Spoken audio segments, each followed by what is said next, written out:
Hello, everybody. Welcome to the Smoking Tire Podcast, the best car podcast in the world. That's might be trademark infringement. Hopefully, it isn't. Hopefully, I can say that. Before we get into this show, Evel Knievel is known for attempting some of the most dangerous, epic motorcycle stunts of all time, and now American motorsports icon Travis Pastrana will honor the legendary daredevil by attempting 3 of his most dangerous feats in Las Vegas, Nevada. He'll attempt these 3 daring jumps all while riding modern-day recreation inspired by the motorcycle Evel Knievel used. In this 3-hour live event, Travis will attempt to jump 52 cars, 16 buses, and the Caesars Palace Fountain. This is really awesome, actually. In an attempt that ended with a crash that left Evel gasping for life. Will he survive the stunt that almost killed Evel? Tune in to find out. Evel Live kicks off Car Week on Sunday, July 8th at 8 Eastern, 5 Pacific, only on History. That sounds really awesome. I was just going to do that as a read, but I didn't read through it, and now that I've read through it, 52 cars, 16 buses, and the Caesars Palace Fountain, it's pretty badass. I love Travis Pastrana. That sounds great. Sunday, July 8th, 8 o'clock Eastern on History. Go them. This episode is also brought to you by Autotempest.com. I love Autotempest.com. You know why? It eliminates double work. I don't mind work. I work hard every day. Work is what keeps me going. But you know what I hate? Doing work twice or 3 times or 4 times. That's why I like Autotempest.com. Here's what it does for you. Real simple. I make it easy. You type in the car you're looking for, and Auto Tempest searches the entire internet for it. You don't have to go to different sites and type in the same criteria, the same number of doors, the same number of cylinders, the same transmission, the same color, the same roof, the same body style, blah, blah, blah, blah, over and over and over and over. You spend like 3 hours doing this stupid stuff. At Autotempest.com, you go there, you input the information once, it searches all the big car sites, and I'm talking about Cars.com, Auto Nation, Cars Direct, Craigslist, eBay, and others that I'm absolutely blanking on. I'm crumbling under the pressure right now. Autotempest.com has you covered right there. Check them out and save yourself time. Whether you're looking for a specific car, daily driver stuff, or a specific weekend car, or you're just browsing around to see what the market looks like, you just don't want to have to do the same things over and over. So that's what Autotempest.com does. We love them. We are so happy to have them. Also, Haggerty, of course. Stick around for the end of this show, and we have a special Haggerty-based discussion, which, honestly, I love what Haggerty's doing right now. When I was growing up, it was a little bit of like an old man's brand because of classic car insurance, whatever. But I've gotten to hang out with McKeel Haggerty, and I've gotten to hang out with all the people who work at Haggerty recently, and like some of the best car writers in the business, Larry Webster, Aaron Robinson. These guys are working at Haggerty right now and turning out great content. So stick around for the end of the show for that. Alrighty. On this episode of the show, we have a special guest, my good friend Brian Makse. He is an automotive journalist, a racing driver, a racing instructor. He taught one of my good friends, Jack Baruth, one of the fastest guys I know in the business, taught him how to drive. He has all kinds of great stories. He drives some really good cars, and he's one of those people that has an open seat at the table anytime he's in town. Also, he's from Canada. It's Brian Makse on the Smoking Tire Podcast. But that's if I sound like garbage, that's why. That's why. That's why. When did you get back? Sunday night. Okay. It's lingering though. Yeah, sure. I definitely, you're hanging out with 12 guys and things get like passed around, the pens and stuff. Yes. And it's like, who the hell knows what you come back with? That's right. Yeah. Even last night Timmy and some guys came over for dinner. I was like, everyone gets their own thing. There's no sharing. I don't want to give you guys AIDS today. Welcome to the show, live people. Hi out there. We do this show live on the YouTube channel if you're not aware of that yet. Some people want to get on it live. And if so, if you want to ask us questions, we have a feature called Super Chat. It'll filter your comment out from the rest of the comments for a small donation.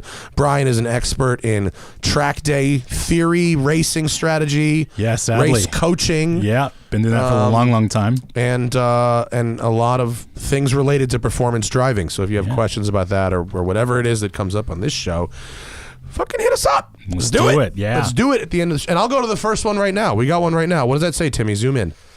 We have things to talk about. I'm not just fishing, but what do we got?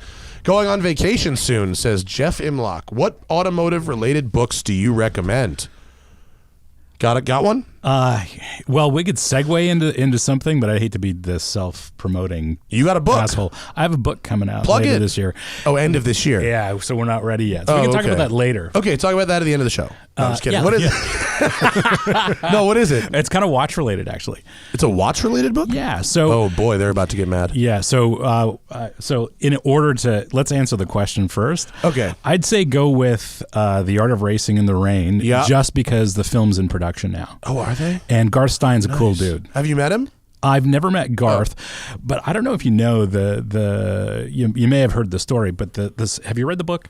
No, sadly I haven't. Well, it's a touch of I really feel should good. though. No, You should. I really should. I feel bad because I just started reading again that I haven't. But continue. Yeah, it's an easy read. But the name of the character in the book is Denny Swift. But Denny Swift was inspired by a real life person who I actually do know, and many of us in the racing world do know.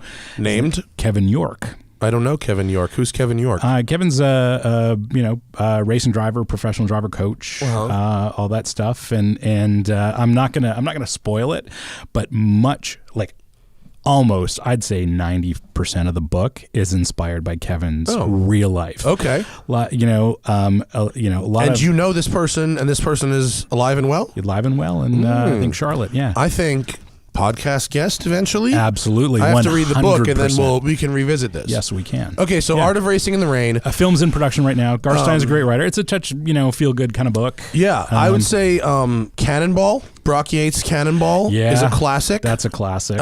If you want to talk about like stories, another Brock Yates one. If you don't have to carry too many things and you want a heavy book, I just read the 500-page like Enzo Ferrari biography. Oh, have you read? How was that? I've never read that. It is a beast. It takes work. It feels like homework. Oh, really? A little bit. Okay. I mean, here's the thing. Like Enzo doesn't build a car until like page 270. Wow. He's like it's a big thing. So I would say honestly, like the second half of the book is great. If you start when he pieced out of Alfa Romeo, then the rest of it is very interesting. Right. But his youth is like it's just like fucking just a bunch of Italian guys' names swirling around and around and around and around, and it's just the crux of his youth is that he's kind of an asshole and that he lives his whole life as an asshole. That's and that I mean having dealt with Ferrari, their culture is inspired from that same place today. It's like Spaceballs. How many assholes we got on this ship? Yo-ho! That's so true. It's so true. But it was it's like an encyclopedia Ferrarica. So that one's tough. But wait, I just read. It's not automotive related, but it's really interesting, and I blasted through it in about 8 hours. It's called Grunt. Haven't heard It's of that. this woman who writes these books about really deep dives on seeming total minutia.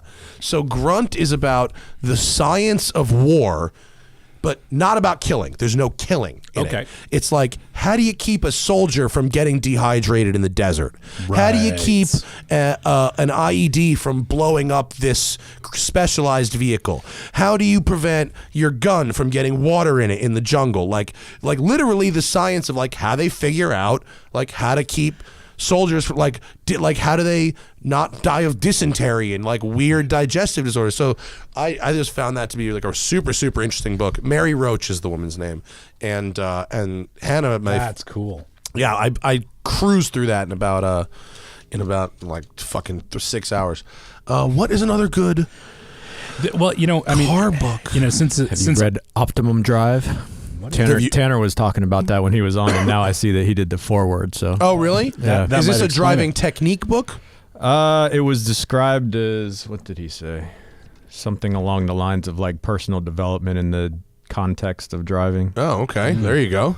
Also, racing and human development. Okay. And if you actually are looking for racing techniques, there's like Speed Secrets is the go-to. Absolutely. That's for anybody who's thinking about doing a track day. Just read that book, study it, understand it, because if you're in front of a qualified instructor, you're speaking the same language. Right. You've just saved yourself. That teaches you the language of track day. Yeah. It does, and the basic theory that you need to know to go. I can imagine. Safely. I don't like for all the how to do track day guides out there. Yeah. Like, if I like project myself onto someone who's never been to a track day before, that shit has got to be so confusing to show up for the first time. It must make no sense at all. Absolutely, because what happens with the track days? Somebody's been driving on the road and they've been reading enthusiast magazines and watching videos and all this stuff, and they show up at the track and. Then driving on the racetrack is a totally different thing than driving fast on the road. Yeah, but I'm not even talking about that far. I'm talking about, go back to that book, Grunt. I'm talking about the minutiae of racetrack. It's like literally, I drive into the racetrack. Yes. The fuck do I do? That's right. You know what I mean? Where do I go? Talking, Who do I talk to? Dude, like when I went to like the Nürburgring the first time. Oh yeah. I hung out with. That's like really intimidating, isn't it? Yeah, and I went to RSR Nürburgring. Oh yeah. And they have a little instructional video. And it's not an instructional video of how to drive on the Nürburgring. No. It's like from the door of our shop, you drive here and here and through this parking lot. Yes. This is the gate. Yes. You put this ticket in this machine, and then this happens, and then you do this, and you don't do this. And that's perfect. I had no idea. Oh my God, thank God I saw that, because I would have gotten in the car and be like, what now? And it's the same thing at a track day. It's like, wait, what? I use which pit entrance and I use which pit out, and like that. Yeah.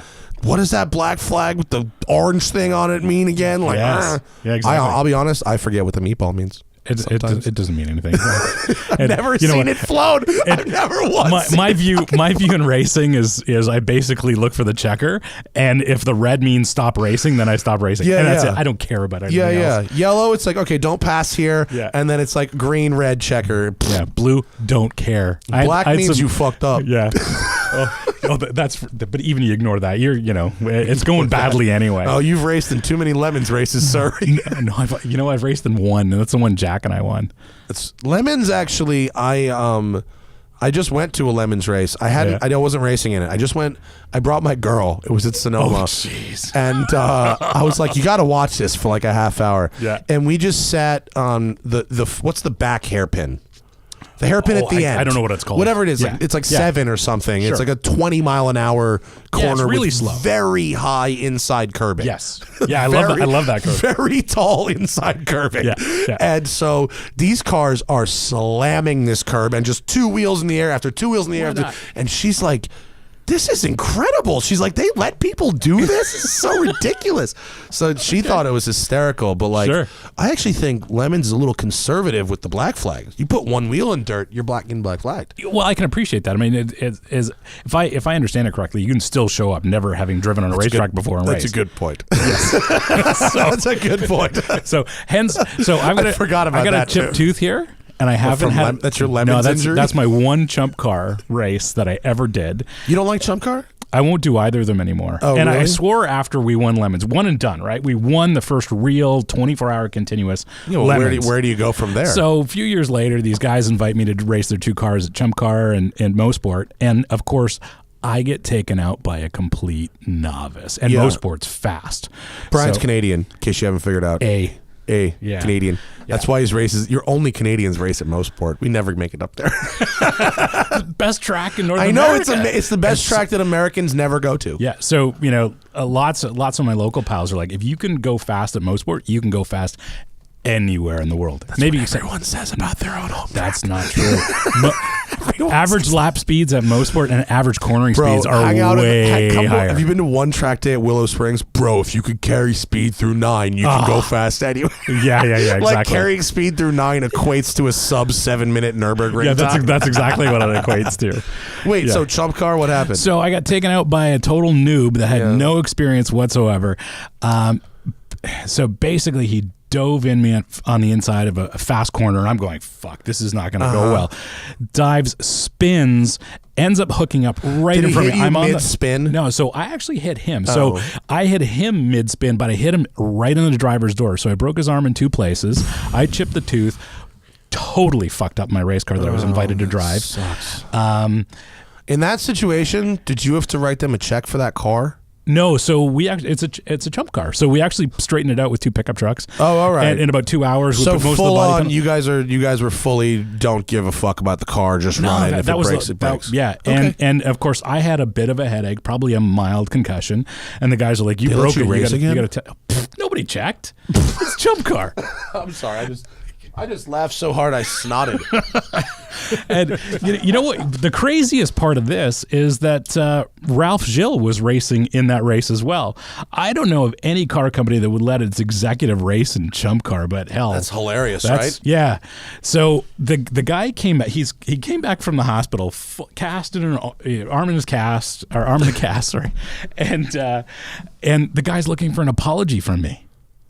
Yeah. And I've been racing 25 years at this point. I'm like, no, go away. That kind of stuff can definitely happen in that kind of racing. Yeah. I think I've been lucky that no one smashed into me. I've managed to avoid a couple big ones. Mm-hmm. I did 24 hours of VIR, which was a proper 24 last year, and that was very fun. Even though they had a rainstorm.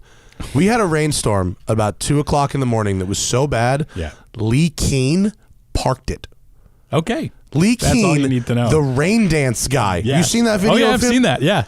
If you're out there listening, go to YouTube and type in Lee Keane, and that's spelled Leh is his name, Le Keane, and type in Le Keane rain dance, and that you will find a video of a GoPro mounted on his helmet. He's in an RSR. Is it a cup car or an RSR? It's a Porsche race factory race car of some sort. And it is a thunderstorm on the Nürburgring. And they are about 6 minutes from red flagging the whole race for weather. And in one lap, he passes like 18 cars in the wet and just mobs. He parked an E30, and said, "These are the worst race conditions I have ever seen in my life. Okay, no one's paying me." Parked. Right. And we all took a little nap. Very nice. And then we went back to racing later. Sure. But it was gnarly. But that one actually, I do think some of the driving has improved. I hope so. Because a lot of people stick with chump car. Yes. And so it gets better. Like they get better. But AER is good. I like AER. I've got to do an AER race. Can you come do it with me and Jack? I'm down. NCM, sure. bro. When's that? July 5th, 6th, 7th. I could do that. I think it's like fast people. I think we have like a proper. Oh, Kevin. Yeah, you know Kevin Madsen? No, he's a racing driver. He's like a real racing driver. Okay, like you are a real racing driver. I'm occasionally a racing driver. He's like a little more real racing driver than you are. Okay. Like a bump above you, and then it's him and me and Jack, and I think maybe Sam Smith. It's gonna be a fast team. Shit. It's gonna be all fun. Right. Yeah. MX5 Cup and CM. Yeah. It's gonna be a good time. Charlie's car. Yeah. Well, winner. The car's a winner. That's right. It has a first place finish, multiple podiums. Yeah. For that little fucking $13,000 for that thing. Yeah, it's a lot of race car. That is fantastic. That's a lot of race car. Yeah, if there's a seat, I'm down. I think I'm available that weekend. Are you? Yeah. And because Jack and Charlie and I are all like people of stature, that's right. The car fits big people. Oh, that's great. Bozy built a whole custom seat thing. Jack told me that. Yeah, dude, the seat's like on the floor. That's it's like perfect. a WRC car. The fucking dashboard's up here. It's the best. I love it. Okay, it's perfect. The best. It's so. Perfect. I go in over the roll cage in the top and sink. I don't even open the door. I just dive in from the top. It's great. Yeah, I raced with Jack at Laguna Seca in I think what was the last actual media challenge race that Skip Barber ever did, because we were the only media that showed up. So they you taught Jack, right? Yeah, didn't you teach Jack him for to 10 drive? years. Did you teach him from nothing? From his first absolute track, like nothing, never been to a racetrack. Wow. And his first track day was at Mosport. Wow. Yeah. And for those of you who don't know, Jack is at Road and Track, and he's like the fastest journalist around, pretty much. Yeah, absolutely. Pretty much. I think. Well, Sam can beat him on some days. I'm going to eat this bar because I came from the gym and didn't eat it. It's a little rude. I'm sorry, but I really need it. But Jack's like one of the fastest guys on. You taught coached him for 10 years. And, basically we did that all the way through his first Coney Challenge race. What makes for a really good student? Jack. Aside from someone who looks like the Bee Gees and has a lot of weapons. Forget about Jack doesn't have any he doesn't weapons have any at all. weapons. No, I'm he sorry. has no weapons at all. For the record, he has no weapons because he's a felon and he can't. That's right. I don't want to say on the record he does not. I don't know why I said that. He has no weapons. He would have weapons. He would if he could. If he wasn't a felon. Yeah. I was talking about his car. It's a track weapon. That's right. It's a corn challenge car. It's a track weapon. That's right. So with Jack, he was a great student because he was 100% dedicated to learning the craft, and obviously he's super smart and he's got some physical ability, and that it's the primary factor is that he's just dedicated to it and took in everything. But people who can't be so dedicated to it, they want to learn, but at a casual, couple weekends a year pace. Yeah. I think you can still get a lot out of that. Yeah, you're going to get a lot out of it, and you can have, a tremendous amount of fun. Just don't get competitive about it. That's the. That's true. That's the. Yeah, thing. you're not going to win if you can't practice. It's all a function of seat time. Racing's so fucking expensive. Yeah, no kidding. So expensive. No kidding. I went and drove Jeff Siegel's simulator for a story in Miami, and I've got a good sense of what he charges per hour. Is it like a CXC type simulator? No. It's Darren Turner's.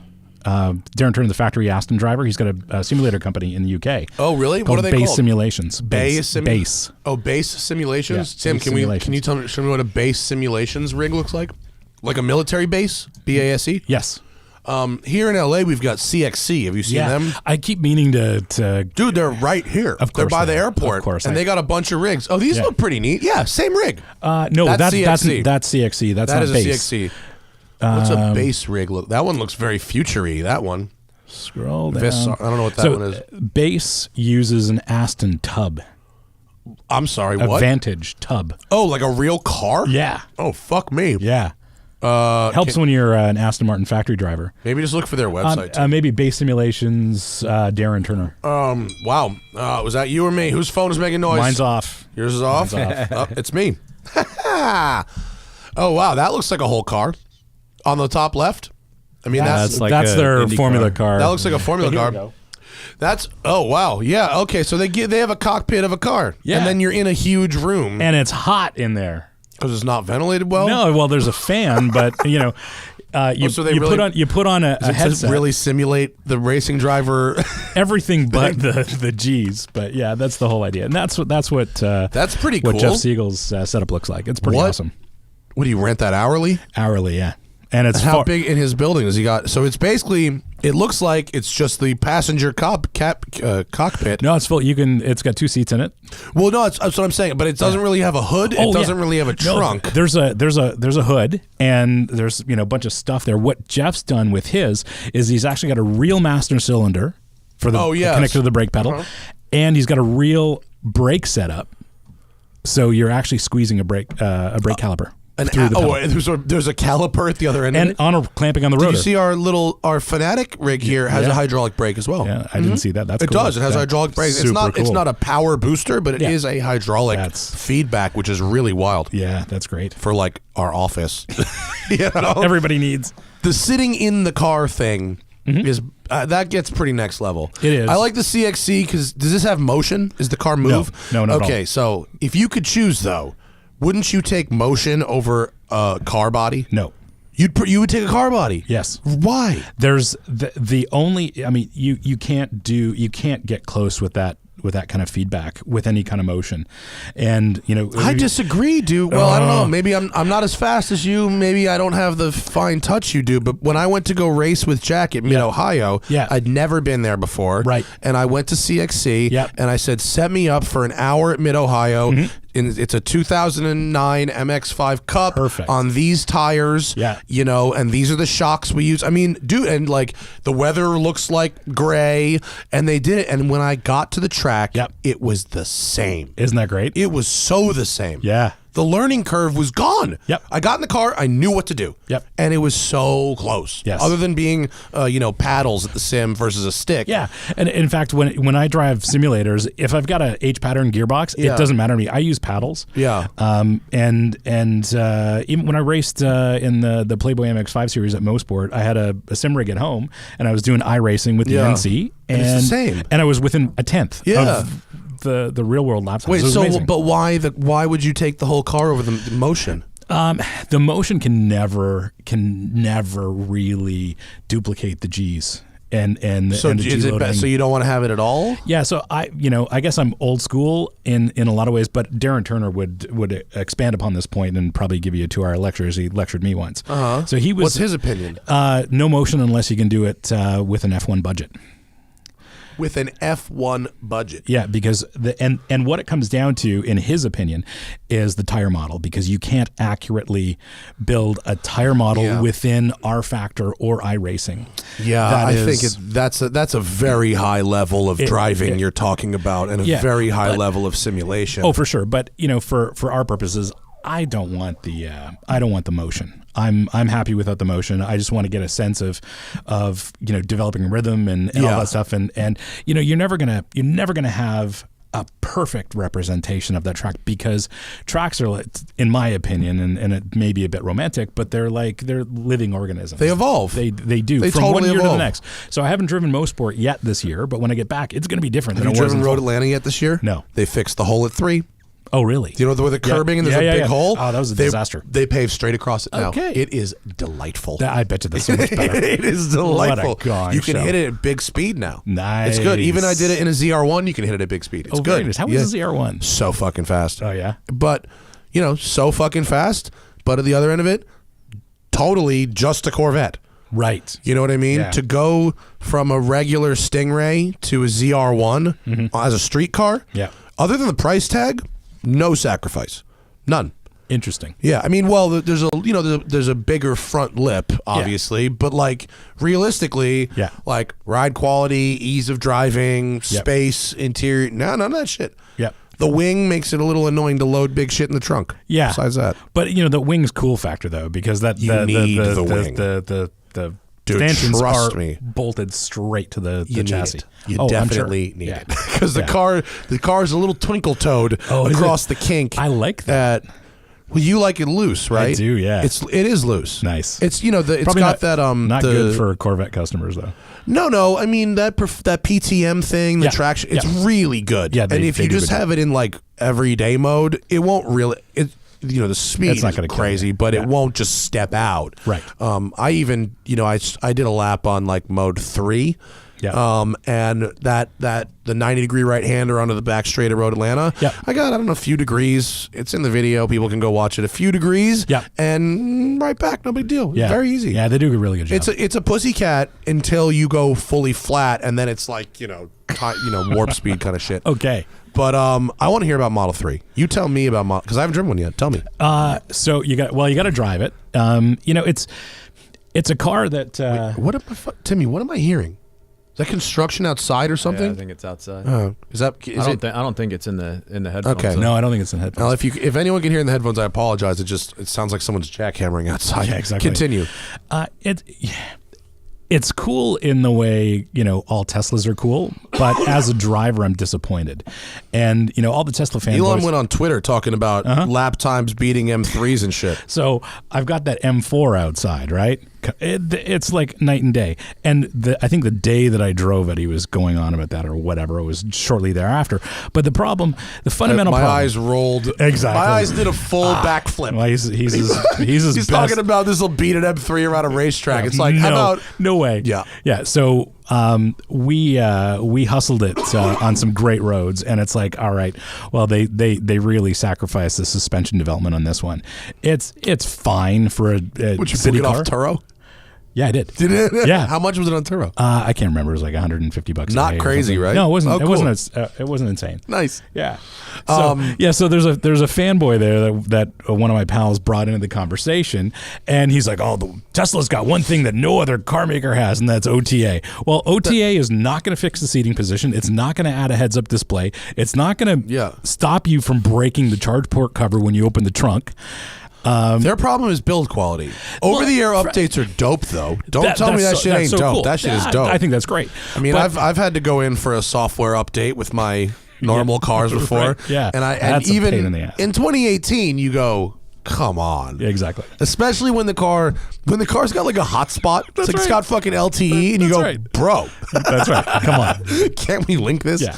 The answer is no. Yes. Because of suppliers. They don't talk to each other. That's right. You know That's who's right. fixing that?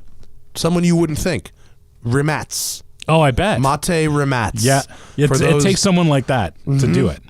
Rimats, if you've never heard of him out there, is actually spelled RIMAC. Yes. And you probably think it's pronounced Rimac. Yes. But it's Rimats. Yes, of course. Known primarily for being sailed off a cliff by Richard Hammond. But Richard Poor Hammond. bastard. Proudly.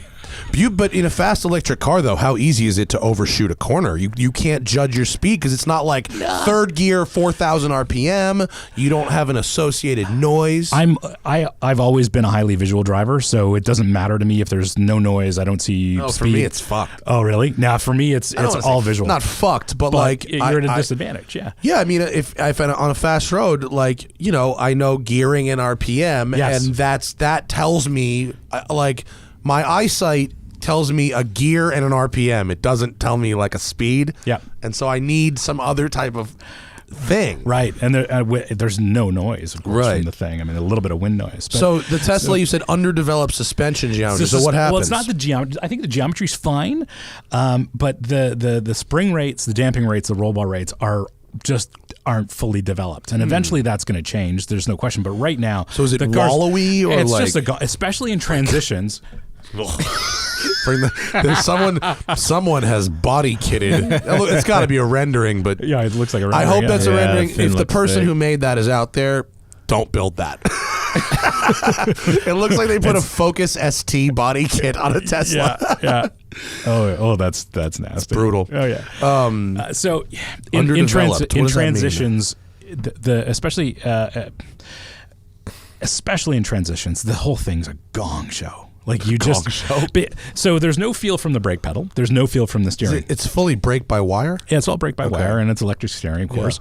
And you're never going to get. I mean, unless you're Porsche and you spend $8 billion developing steering feel out of an electric steering system. They have figured it out. They have. Yes. Yeah, but with the Tesla, they don't have the resources that a company like Porsche does. So you've got no feedback from the steering, no feedback from the brake pedal because it's brake by wire, and that's fine. So all you're left with, as I said in the story that published today, is which can be found at wheels.ca. Wheels.ca. Beware, people. You're gonna see some kilometers in that bitch. Yeah, on that one, it's all metric. Sorry, get your fucking metric on. Yeah. Although I did talk about 0 to 60, so that counts. Okay. Not kilometers. There you go. We Fair. even know what that means in Canada. So it feels like an RC car. What this feels like is a highly developed electric golf cart. Okay. It's like a racing sim that actually moves. Yeah. No, it's comfortable inside. It's super spacious inside. What drives me nuts, again as a driver, seating position is wrong. That's not good. The seat needs to be another 1.5 2 inches lower to the. It's too high. It's too high. Why is everything so fucking high? There are a bunch of reasons, but there's no excuse for this. They should have put the seat on the floor, a lot closer to the floor, and then.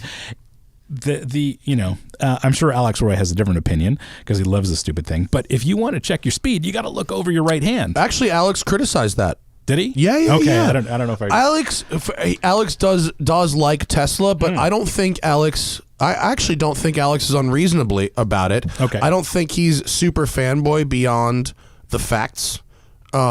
I think he's optimistic. Yeah, I'll give him optimism. I can understand it because there's potential in the product. He has a lot of miles in a Model 3. In his Model 3, he criticized one of the main things was that information was on the center screen. Yeah. I fucking hate that touch screen. I don't mind it. I haven't driven the car. I haven't driven it. I sat in one. The fact that everything is through that touchscreen is an instant non-starter for me. Did people bitch about the Z8? The BMW? Yeah. Oh, with the gauge Speedometer in the middle, gauge in the middle. Well, that's a far more niche vehicle with a very specific throwback. That was a BMW 507 throwback that had that. So that there was a purpose to that. So it's forgiven. And the original Mini was like that. So when the first gen new Mini came out, the speedometer's in the middle and all that nonsense. The CJ7 and the CJ5. Oh yeah, I had an R53 Mini, and one of the options I demanded was the column tack. Yes, you had to get, and I got column tack and column speedo, and that turned the center gauge into. What did it turn it into? I don't remember. It wasn't GPS, but it became something else. Yeah. Anyway. Okay. So is it good, the Model 3? It's just on the good side. How of is the the line. panel gaps on yours? You know what? I'm not a panel gap fetishist. I just don't bother. But what panel gaps are an indication of giving a fuck and not giving a fuck? That's the problem. Yeah, for me, it's the Van Halen brown M&Ms thing. Right. That's what it is with me. Sure. The brown M&Ms are not about the brown M&Ms. They're about, did this guy read the fucking contract? That's and exactly. are the lights going to fall down in this? I don't view it that way. I think what Tesla's been able to do is pretty significant. I don't doubt it. I'm not a hater on Tesla at all, and I think there's a lot of potential in this car. But I don't look at panel gaps as that. I look at the fact that the car ran perfectly the entire time. I had no issues with it whatsoever, even when I'm throwing it around corners and annoying my wife and child. Yeah. Do you know when it was built? Were you able to ascertain? It's an early car. It's an early car. It's an early car. Did it have a bunch of miles on it? Yeah, it had like 9,000 miles or something. Oh, really? Oh, that's a bunch. Okay. Yeah. So no issues. And was like the performance good? Like at least the acceleration and that kind of stuff? That car was doing 0 to 60 in low fives for sure. Mm-hmm. It was a quick car. And no issues with the car whatsoever. But what drove fall me off? No, everything was still intact. But what drove me nuts is if you open that charge port cover and then let's say you pull the car into your garage and you plug it in and you walk in the house and you went, shit, I left some stuff in the trunk. You go open the trunk, you're going to snap off the charge port cover. Wait. So if you can't open the trunk with the charger open, that is extraordinary. That's annoying. How does a car get through development and nobody catches that? There's a photo on my wheels.ca review of where the charge port sits with the it'll cover hit sits up. each other? Like you'll take the charge port, the cover off? Yeah, it's just a piece of plastic. You'll knock it right off. What? Yeah. Yeah. You ever see a house where doors can hit each other and drawers can hit each other and stuff like that? That's exactly what I'm talking about. And then you see other houses where they get close. That's it right there. Oh, so you can see the body line of the trunk lid and the fender. Will take that off? The trunk will take that off. That is the stupidest thing I have ever seen. Yeah. The other ones open sideways, don't they? I think the Model I believe S the does, S and the X both go sideways. Both go sideways. That is so. Elon's like, they wouldn't let me have going doors on this. I better get a going. He's stamping around. You better make a going charge port. That's right, and that's what they did. What a fucking. How does that pass? And, I mean, we're talking like half an inch at most. Somebody else someone who's watching this right now has a Model 3. If someone out there has a Model 3 right now, please comment of you whether or not your Model 3 does that. Yeah, this was an early car, awful. but yeah. Oh yeah. Like how does this happen? Body panels that hit each other, bro. Oh yeah. Did you read Edmund's review? Yes. It was so brutal. Yes. It was so brutal, and they bought their car. Yeah. And Consumer Reports bought their car. That's right. Dude, it's like double-faced tape they're talking about. Yes. And some people commented on my Twitter like, everybody uses double-faced tape. It's like, if you use it, I better fucking not find out. That's exactly Use it all you want. That's right. But if I find out you use it, we're going to have a problem. somewhere Christian von Koenigsegg is going to say, we'll never find this. It wasn't even a passing thought with him. I saw a couple super chats come in. What's going on? Yeah, Did people have something to say that was pertinent to what we were talking about? Anyone? We got a nice donation from Mr. Chris. Thank you, sir. He had nothing to say, just wanted to say hello. Couple of those. Thank you, Samuel. Daniel Schwartz. Ooh, best long buy. I like a collector long play question. 2008 CLK Black Series for $75,000. A 997.5 turbo manual for $100,000. A V12 Vantage 6-speed for $115,000, or any others. I already have a GT3, which is staying. Smart man. Smart man. Smart man. What, already having the GT3? The 997.2 Yeah. GT3, which I think is the pinnacle of the 911 line. Ooh, look at you. Mm-hmm. Can you come back and say that again after I buy one? All right, so a CLK Black Series, pretty rare car. Never drove those. Don't know I've anything driven about them. They're fun. Okay. They're if you live in a city, it's a great city quote supercar. It's like not a supercar, but it's Right, like a good rare fun GT cruiser. Probably city sounds car. great. Yeah, sounds great. Yeah. The automatic transmission sucks balls. The manual controls are slow. Think about what a torque converter gearbox from 2008 is. That's the problem. Yeah. Unless it has like very low miles, to me, $75,000 is very high. That's a lot of money for that car. Yep. Unless it's mega low, really, really, really low miles. A driver condition one of those, I'd put it like 60. Okay. So then you've got your 997.2 turbo. I've got a thought there. Yeah. So there are late 991 or 997.1 turbos that are Metzger blocked, unlike the .2s. See, there's differing opinions on this. This is what I've heard. So there are late 997.1 Metzger block turbos with the newer interior.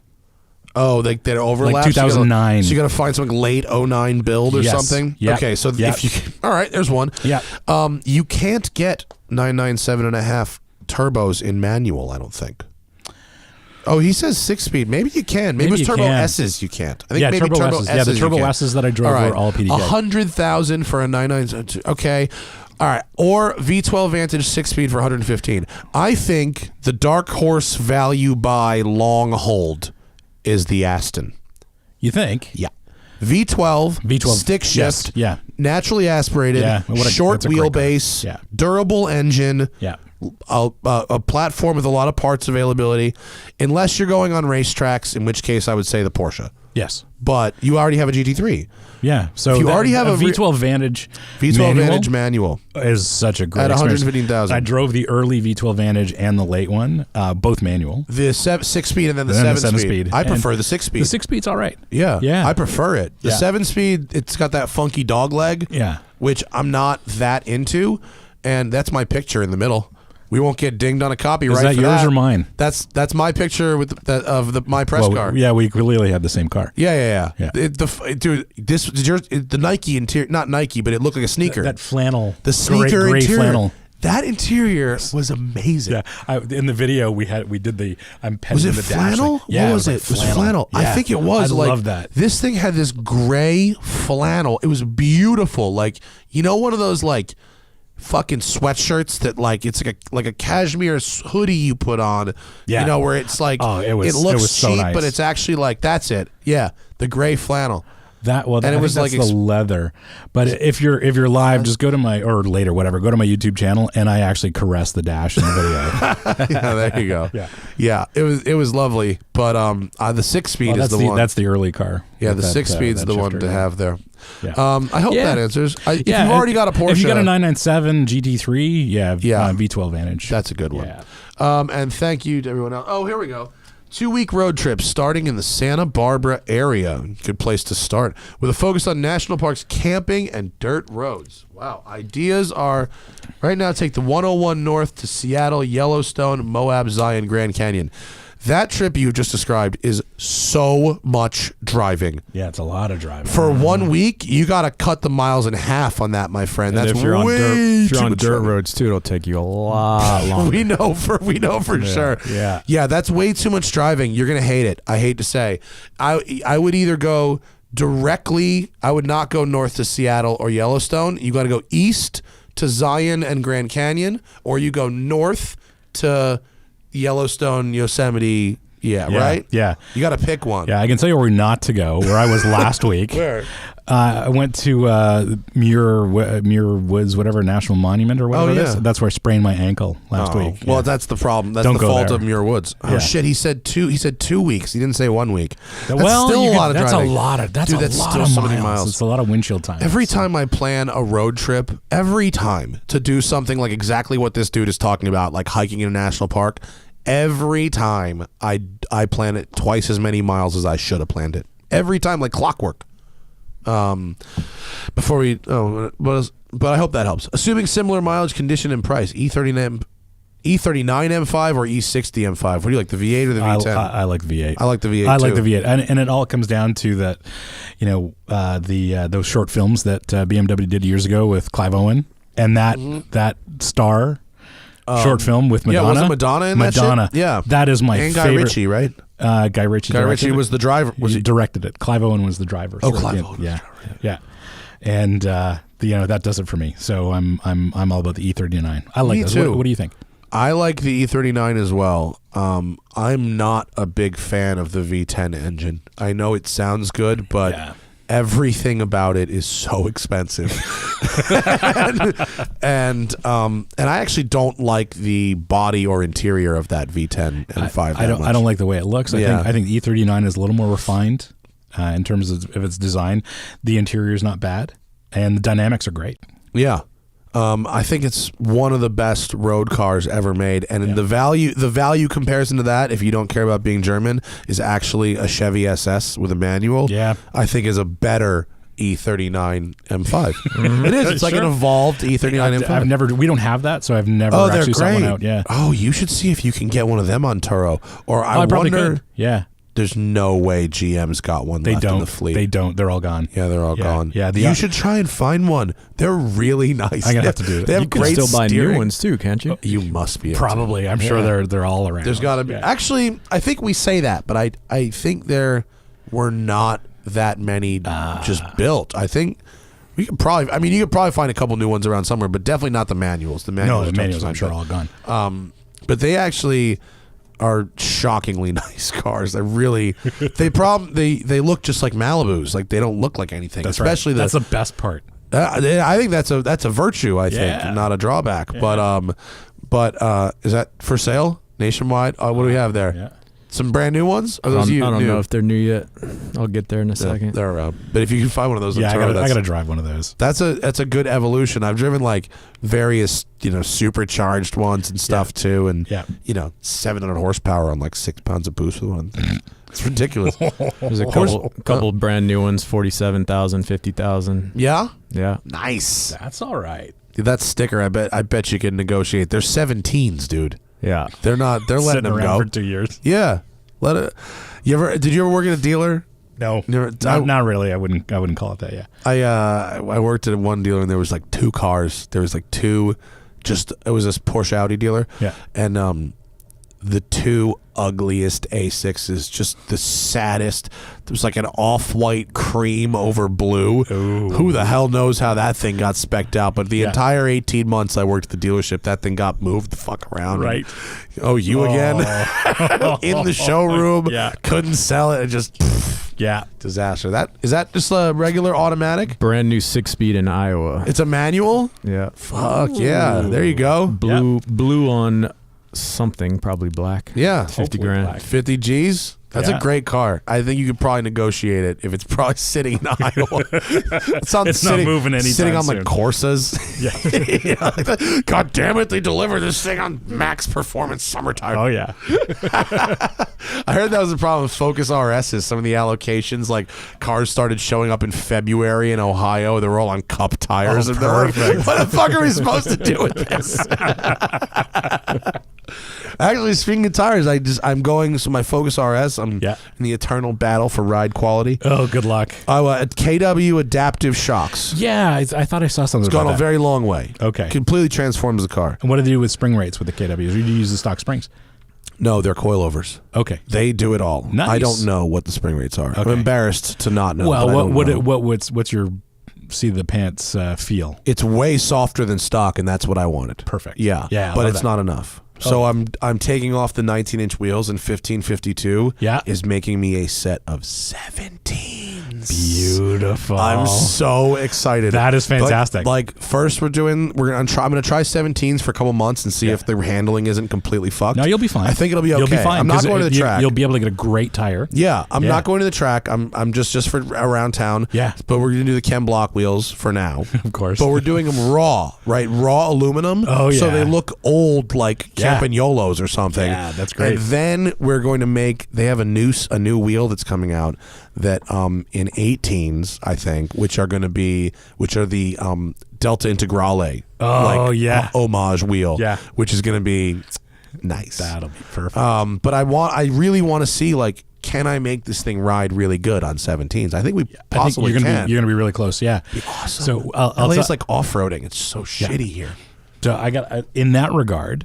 I haven't bothered to switch over one of our family cars to the Summers yet because I'm on 16s and the ride is super comfortable. It's the best. And I don't want to put the Summers on because I knew I'm going to ruin the ride quality. So now I'm thinking we need to start like an anti-rims movement. Yeah. I'm gonna do a -1 on this car and do a 16x7 Enki. Yeah. With a nice wide fat 16-inch tire for the summer. Have you done that test that you haven't done the?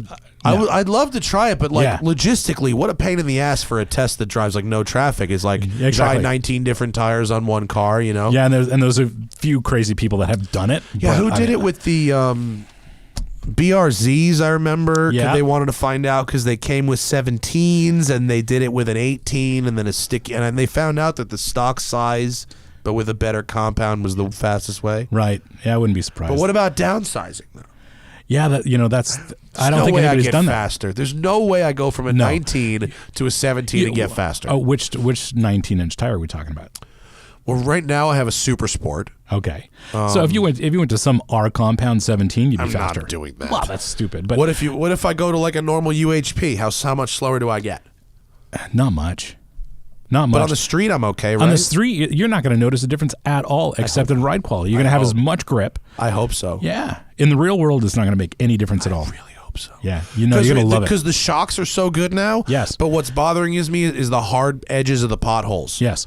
So here's the other consideration, though. The dampers are going to be able to work easier because if they're making a lighter weight wheel, right, and just by dimensions alone, it should be lighter. But if the overall wheel and tire package is lighter than your 19-inch wheel and tire package, the dampers are going to do such a much better job controlling the wheel movement. That's a good point. Less mass to move around. Yeah, you're going to love it. It'll actually, your real world ride quality handling are going to be awesome. I don't know how much lighter they are because the 17s are cast and I have 19-inch forged right now. Right. So I don't think I might. Not. It might be a wash. Maybe not. It might be a wash. But it's just for the street. We learned this. Yeah, exactly. We learned this lesson racing a while ago. So that's why I'm thinking about doing a lightweight Enki on this car and throwing a decent performance tire on it, but in a -1 setup. If you buy a lightweight set of wheels for your car from an Enki or a well-known manufacturer, SSR, lightweight, known track. Are those going to be strong on the street, potholes and stuff? Or you might lose one, yeah. Yeah, on the racetrack, I mean, you're never hitting potholes. No, yeah. But on the street, curbing you're not going to bend a wheel on racetrack curbing. No, absolutely not. Although I did that once. Did you really? Yeah. You bent a rim on curbing? Oh, yeah. How'd you do that? Yeah, well, Mosport's corner 3, the apex at corner 3's got a really tall curb, and bent the rim there once. I hate the vibrating curbs.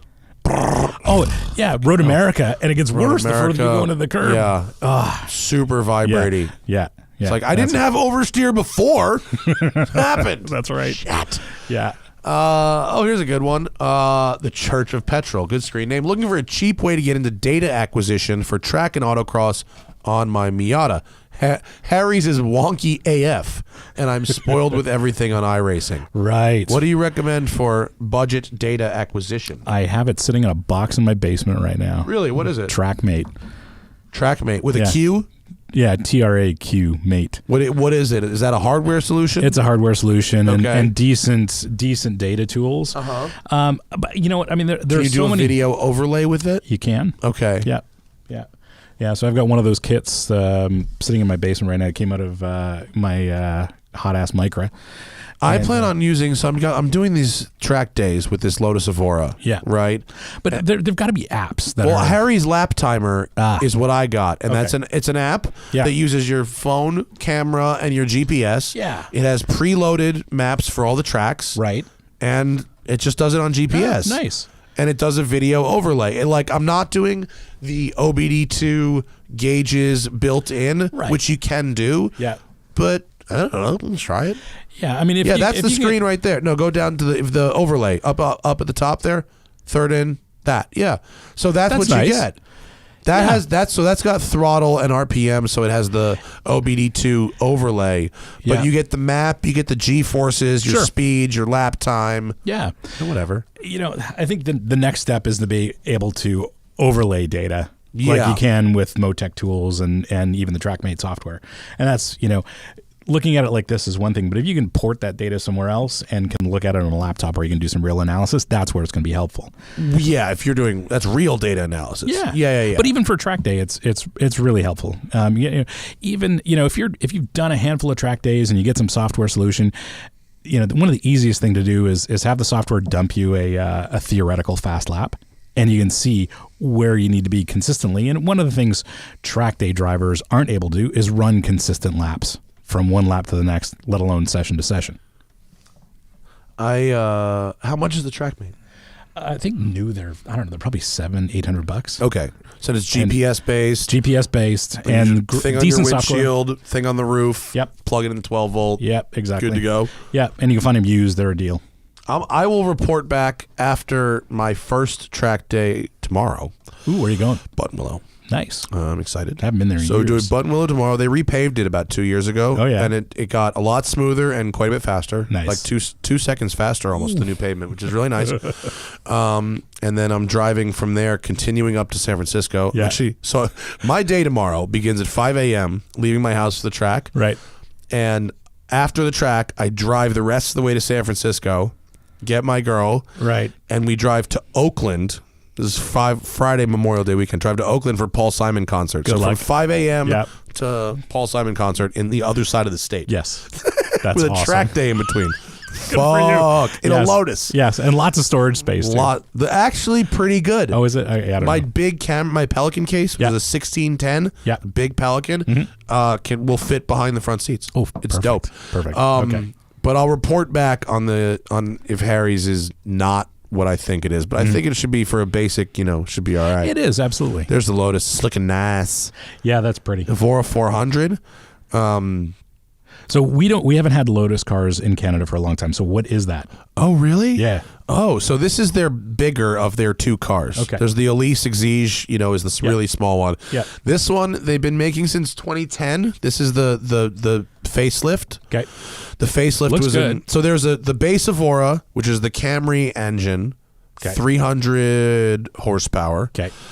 And was not great. It was a little soft and bleh. Sure. Then they was Evora S, which was supercharged. Yep. 350 horsepower. Nice. Better. And then this is the 400 horsepower. Great. Oh, really? This is the reincarnated old NSX that everybody wanted out of the new NSX and didn't get. Right. This car is like 2,800 pounds, 400 horsepower, 6-speed manual. That's nice. Economy car engine, little bit of boost, intercooled, titanium exhaust. No, it's not that it's no frills. It is no frills. You started with a key. That's a Lotus. The air conditioning is 3 knobs, but you realize with Bluetooth and stuff, you don't need a lot of it actually has heated seats. Okay. Sparco bucket seats. Nice. That are heated. Yep. They're manual, but when you have lightweight and really good geometries, you don't need fancy shocks. Nope. It's not like adaptive shocks. It doesn't need all this shit to fight weight. Yeah. Yeah. And it just it has just a beautiful momentum to how it goes about its business. It's really quite lovely. That's great. And unlike the old NSX, it does have business being on a racetrack. Okay. It's not. Well, you put the old NSX on a racetrack today, you can get run over by all sorts of cars. But no, this is very good. How long are you in town for? A while? Till Tuesday. Oh fuck, that's when I come back. Yeah. I say, Oh, well. shit, Whatever. You should have a go. We got to find a way to get you in one. Yeah, 'cause we can it's do that. really good. Okay. Like it's really, really good. It's like $112,000. Ooh. Yeah, That's a sweet spot. it's good. It's like Carrera S money for like $10,000 less than a Carrera S. Yeah. But it has a totally different character. Right. Yeah, It's for a sure. totally Mid-engine different. and all. But it's like, actually super very lightweight. comfortable, even if you're tall. Yeah, I was going to ask how you fit. I fit. I totally fit. Fantastic. I fit, and you can put stuff behind me, and there's a trunk in the back as well. It's not huge, but look, I got a Pelican case, a big photography backpack, a suitcase, and a bunch of extra like 3 big shopping bags worth of stuff. Perfect. And a helmet. Right. So it's not bad for a little 2-seat sports car. Not bad at all. And it gets like 28 miles a gallon on the highway. That's nice. That's great. Doesn't weigh anything. It's aerodynamic. Yeah, that's right. It's fucking great. Oh, fantastic. It's like not a lot of people talk about it. It's a wonderful car. Okay. And from what I understand, the resale, at least on the supercharged versions, is quite good. Interesting. Well, They good for offered me Lotus. one. They were like, when you come back, like if you want to buy one, I'm like, hold your horses.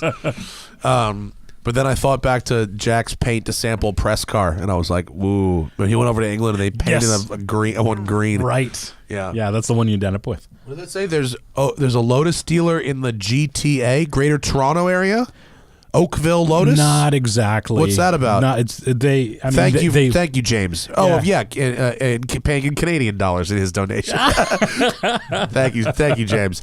Not exactly. That's a toonie, by the way. What's the story? What is toonie? That's our $2 Canadian coin. Oh yeah, right. What's the not really about Oakville Lotus? Lotus can't sell new cars and haven't been able to sell new cars for whatever regulatory reasons for the last 3 years. No, so they're dealers, and there's a dealer that's actually close to my house in downtown Toronto that has new cars, but they're 3 years old. That's so funny. Yeah, so I haven't seen anything like you're driving. Oh, yeah. okay. Yeah. All right. Now, if not this time, 100% next time, I'll set you up with the guy. You must drive this car. I'd love to. Yeah, you must. Do you want to come to the track tomorrow? I could do that. If you're not doing anything, I can totally do that. I mean, it's Buttonwillow. It's far. I know. But you have an M4. Yeah. Can you take that on the track? I don't think Oleg's pretty cool about that kind of stuff. If he's cool with it. Yeah. You should hit him up, and you should hit him up. You should come. Okay. Because that'll be fun. Yeah, of course, my helmet's at home, and I got the coolest new helmet. I got a helmet for you. I'm sure you do. Yeah, They'll have helmet. I got a cool new helmet. I'm super stoked. What kind of I got cool the helmet? Bell HP5. What's that about? That's the super high end non-open wheel helmet. Oh, look at carbon that. fiber. This is that. Yeah, that's it. Cool. That's my office. Bare carbon, clear coated. That's that mirror, the mirror lens. I always like the silver, the silver Bell's shield. good stuff. Yeah, that thing is so nice. Is that custom fit? Do you send them measurements or anything like that? I've been wearing Bell for years, so I know my size, and it fits perfectly. Jack Baruth sold me on those impact helmets. Yeah. And I went and bought one. I couldn't believe how much money I spent on a helmet. Oh, yeah. It was shocking. Yeah. Oh yeah. how much that could? Yeah. No. Yeah, Jack was like, "Look, man, don't fuck around with it. Yeah, don't skimp." So I got. It looks kind of like yours, actually. Yeah, and it's carbon. got carbon with the audio built into it, and it is.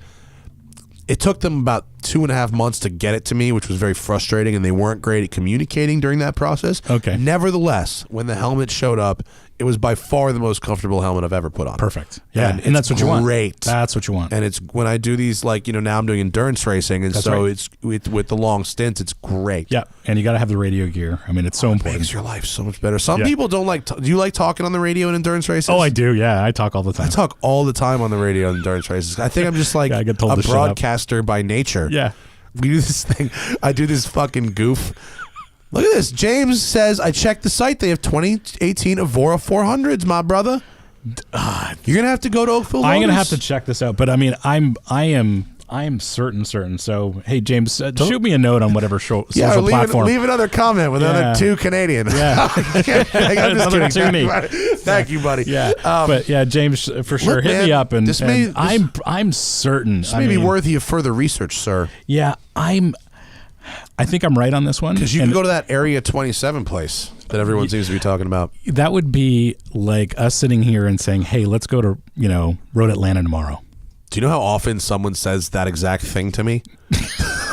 People are that happens like weekly. with your Super Lotus, whatever you've That driven. happens. It happens all the time. Let's hey go man, to, why don't you bring your Mustang out to NOLA? Like, Right. Excuse yeah, me? yeah, exactly. Right. What do you mean you don't Yes. want to do that? Drive for 4 days in a race car? Yeah. So Area 27, one of the interesting things I heard is Chevy ended up selling 14 ZL1 1LEs to Area 27 members. Really? Like 14 of them. What are they spec racing them? I guess. I don't know. Badass. Yeah. That'd be fucking cool. You Yeah. trim one of them things? Yeah, that's what I had last time I was here. Oh yeah, I forgot. love yeah, that thing. That thing is Yeah, it's fast. I love that car. It's fast, but even the ZR1 even makes that be like, you know, Oh, for sure. step aside, step aside. This is how you scare somebody. Yeah. Oh yeah. Yeah, the ZR1 is for scary. Oh, what did you find, Yeah, Tim? Do Lotus they have of Oakville. inventory? They do. I see Evora 400s. They got a few of them. What are the stickers on those, Tim? 145 Canadian. Canadian, That's a good yeah. deal. That's right. What's the conversion right now? That's probably about $1.15 US. There you go. Yeah. Yeah, 4 Yeah. sticker. They offer this car in a bunch of colors, Is too. it like What? I gotta check. They this must out. have one demo. That's a beautiful blue. Pull that up, Tim. That's a beautiful blue. I really like that. If I would honestly, I would have them fucking paint one in nitrous blue like my Focus. I'm gonna have to reach out to Lotus because I mean, none of my so-called colleagues review these things. I mean, no one's ever. Nobody in Canada is driving Lotuses. No. What? Yeah. Have they But completely ignored the Canadian? keep in mind, I'm on their list for press releases, and every Bro. once in a while, I'm like, hey, I need Once to in a drive while, one. yeah. That's crazy. You got to go drive one of these things. I got to drive one of these. Yeah, or just make a trip, come back here because Yeah. they have cars that they have here. Okay, perfect. That's better because our roads suck in Ontario. They Do they? really do. That's a bummer. It's and you know, of course, we've got really low speed limits just so that the police can. Yeah. Yeah. It's not like they're here. really oppressive in Canadian about the speeding, right? Some places. Yeah, Ontario is one of them. Do they have- Quebec too. And now they're impounding cars at Yeah. I saw. Oh, Yeah, we can go down that rabbit hole too. What's happening with the impounding? So it was all part of Another a water? Yeah, if you don't mind. There was a politician. That's a block of ice. Hang on a second. That water's an actual block of ice. That's not water. Sorry, continue. I'll get the water. There's a politician. So a few years ago, there was a politician who was making some fast moves to the top of the political spectrum in the province, and he threw out a bunch of new laws, some of which were traffic related. He banned pit bulls in the province of Ontario. Really? Yeah, among other I things. fucking hate that. Pit bulls are great. Yeah, absolutely. So one of the things he did is he changed some of the traffic laws, and what that does is it puts the power of making that decision whether a driver is guilty of an infraction or not in the hands of the police. Wow. And that's a number of things. Are the So- police as racist there as they are here? Not so much. Okay. Yeah, it's Canada after all. We're very welcoming. You're very polite about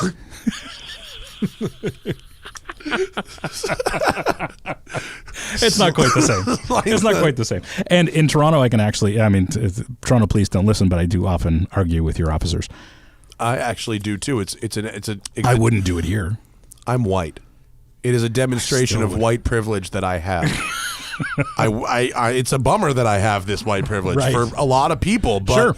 doesn't mean I don't need to pull it out once in a while. Yeah, exactly. I don't like argue. I like play argue. Oh no, I for real argue with Toronto I'll police. argue with some. Yeah. So my last two occasions, I was being abused by the Toronto police. I told them to stuff it. James did give us another twoie. Yeah. And Well, said, thanks, just for James. saying, told you. I'll meet you. At Listen, the Tim if Hortons this in motherfucker Oakville. wants to chat $2 at a time out of spite, I got spare time. Okay. Pretty soon we're what gonna else you got, pretty James? soon we're gonna go take that money right back to Oakville Lotus. That's right. That's right. James, I'm still doubting By this, the but way, hey. Canadians, they sell these cars in Canada. Go buy them. They're Yeah, lovely. if that's the case, but the dealer that I drive by all the time has old stock, and I'm under the Really? impression that they can't bring these in. Maybe they did something to piss off the mothership, and they don't get the cars anymore. I mean, they're a bit of a shady place. But I actually heard from another Lotus dealer that the biggest issue they have selling these cars is actually they can't get great lease rates on them. Yes, because they don't have in-house financing. That's right, and that's something that our friends at Aston Martin have recently learned. So they the DB11, they're not financing those. No, they're doing it now. Oh, but okay. prior to the DB11, they really weren't. So getting ready for their next 100 years, as they like to say, they did the tour with everybody with the DB11, and the Vantage I'm sure will have spectacular lease rates. Did you drive? You didn't drive new Vantage yet, did you? No. Did you drive the refreshed DB11, the 1 year refresh? The AMR? No. The 1 year refresh? No, I've driven both the V12 and the V8. But did you like the V8? Because the V12 exists, you have to get the V12. I didn't love the V12. I haven't driven the V8 yet, but I was not that enamored with the DB11. I'm optimistic about the Vantage, and I think the old Vantage is a spectacular buy now. Absolutely. Yeah. 2009 or later, those things are a steal. The Vantage S's or whatever, like get one with a stick, 4.7 and it's manual. like a forever keeper kind of, should last you 30 years kind of car. Yeah, it won't rust. Little things can be expensive on those cars, but they're pretty stout. Yeah, they don't tend to break huge. No, and they're using a lot of off the shelf stuff. The Aston stuff, you got to be concerned with, but I got an old Vanquish. I fucking know. That's that you definitely know. $2,700 for a parking brake cable. Oh, come on! Yeah, I called them out on one once. They tried to charge me an insane amount of money for a fuel pump. It's got 2 fuel pumps. Right, and it's a Ford piece, right? No shit, it is. Yes, no, I didn't mean it is. It's a Ford, and they wanted thousands of dollars. Right, and it was the same as the Super Duty 6.2 liter gas motor Bosch fuel pump. It's $179. Right, it's the same thing.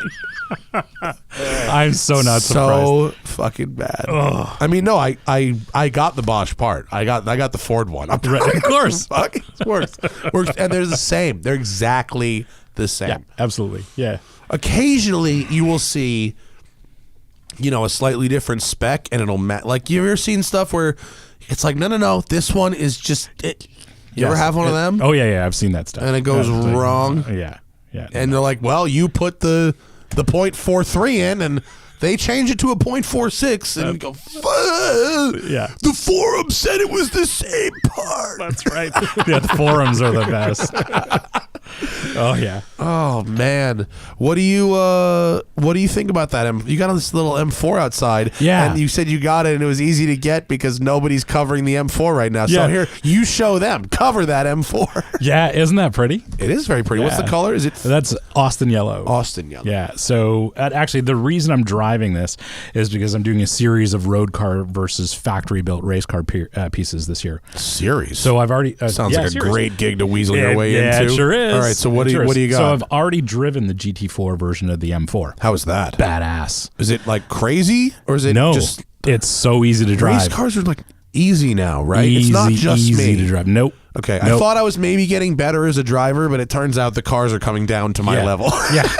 So in a couple of weeks, I'm going to have a go in a. Is that it? Yeah, that's it. Sexy. Yeah. So if you Google Samantha Tan.